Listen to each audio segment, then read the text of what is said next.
ሚኪን ታደለ ጌታ ምስክር እናንተ ሆኖ ፈልገው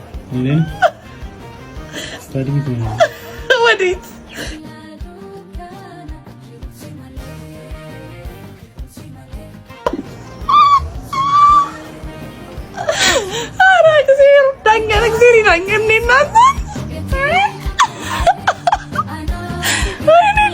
አባትሽ ገደለኝ በሳቅ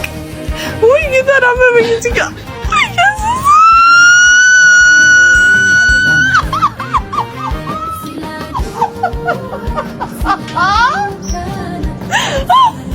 ወይ እናቴ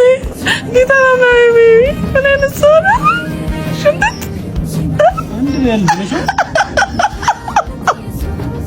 እናቴ በጌታ በሰቀል ፈለኩ ማማን እግዚአብሔርን ሲገኛ በመኝት በየሱ ወይ አባትሽ አላልኩትም በትክክል አንቺ እስቲ ኢየሱስ ለኔ በትክክል እንየው